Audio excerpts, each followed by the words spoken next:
खरमास के बाद यानी 14 जनवरी के बाद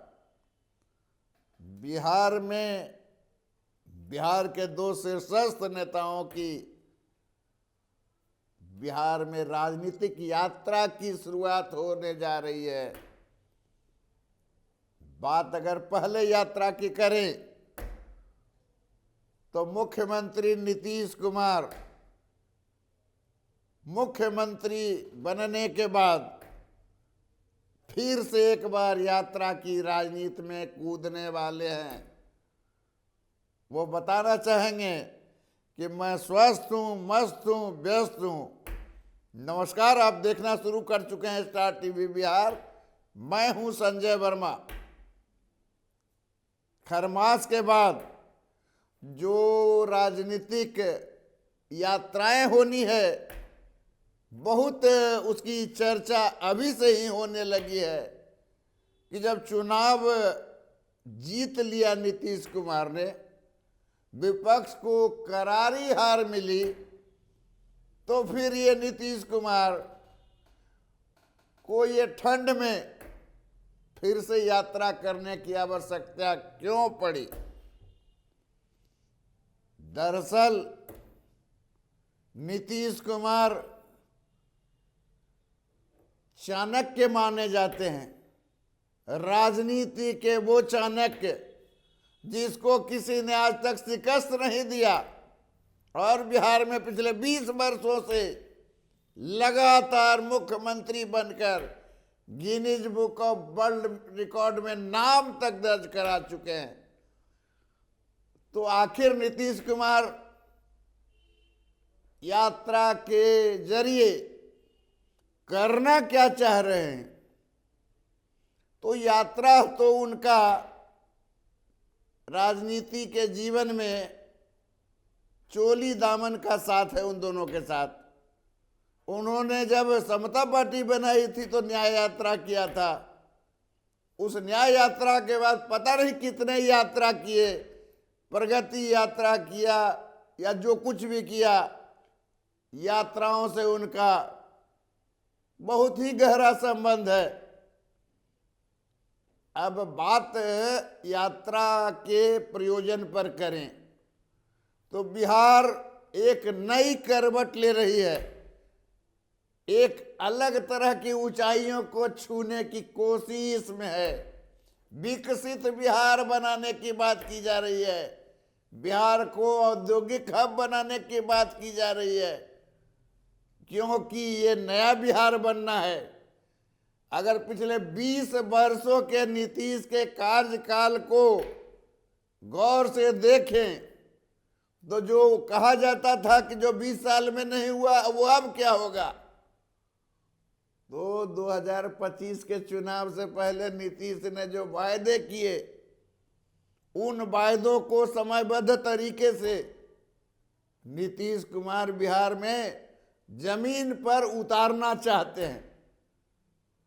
तो एक पक्ष तो यह है, और दूसरा जो पक्ष है वो ये कि जब जनमत मिली तो भारतीय जनता पार्टी जनता दल उसे मात्र 4 सीट बढ़कर आई। भाजपा के मन में लगातार ये टीस रहा कि बिहार में अपना मुख्यमंत्री हम कब बैठाएं, और इस बार उन्होंने सोचा कि माकूल अवसर है। चूंकि नीतीश कुमार की जो हालत है वह वृद्ध हो चुके हैं, वह अस्वस्थ हो चुके हैं, लेकिन नीतीश कुमार तो नीतीश कुमार ठहरे। मुख्यमंत्री बनने के बाद लगातार बिहार के अंदर कोई वैसा दिन नहीं होता, इवन की संडे जो कहा जाता है कि नरेंद्र मोदी छुट्टी नहीं लेते हैं, तो नीतीश कुमार को भी रिकॉर्ड बनता है कि छुट्टी नहीं लेते हैं। वो संडे को भी कभी पूर्णिया, कभी सहरसा, कभी अररिया और कभी पटना के उन मलिन बस्तियों में जाते हैं जहां कहा जाता है बुलडोजर चल रहा है। तो नीतीश कुमार की निगाह हर जगह है। और नीतीश कुमार यही बताना चाहते हैं कि मैं स्वस्थ और अस्वस्थ के बीच में बिल्कुल फुर्तीबाज हूं, मस्त हूं, स्वस्थ हूं। और जिसका नतीजा है कि भाजपा इस कारण से उनको मुख्यमंत्री से हटाकर किसी अपने को या दूसरे को मुख्यमंत्री बनाने की बात सोच भी नहीं सके, क्योंकि नीतीश कुमार टाइगर अभी जिंदा है। और ये पोस्टर भी लगा था, टाइगर अभी जिंदा है। पार्टी के अंदर चुनाव का जब प्रचार हो रहा था तो यह पोस्टर लगा था। और भाजपा के पास फिलहाल उनके पास कोई दूसरा उपाय भी नहीं है कि नीतीश कुमार को रिप्लेस करके अपने मुख्यमंत्री को बिठा दें। यह बहाना तो खैर चल ही नहीं सकता है। तो फिर आप क्या बहाना बनाएंगे? कोई बहाना नहीं बनाएंगे। विधानसभा का जो गणित है वह भी नीतीश कुमार के बिल्कुल पक्ष में है। आपसे 2-4 जो कम हैं, खैर मास के बाद लोग देखेंगे कि विधानसभा में उनकी संख्या अन्य राजनीतिक पार्टियों, यहां तक कि भाजपा से भी आगे होने जा रही है। और भाजपा से 1-2 नहीं, कई सीटें आगे हो जाएगी। संभव है 99 से 100 सीटें हो जाएगी। तो फिर नीतीश कुमार को क्या चुनौती दे पाएगी भाजपा? इसलिए भाजपा के पास कोई उपाय नहीं है। वो नीतीश के सहारे पिछले 20 वर्षों से उनके कंधे पर सवार होकर सत्ता का सुख भोग रहे हैं। और वही सिलसिला आगे भी भाजपा को मजबूरी में या जो भी हो उनको मतलब नीतीश के समर्थन से ही सरकार चलाना मजबूरी है।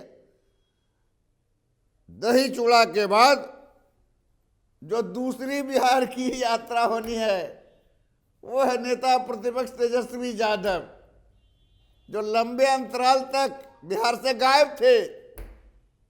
कहा जाता था कि वो मौज मस्ती के लिए यूरोप घूम रहे हैं, अमेरिका घूम रहे हैं।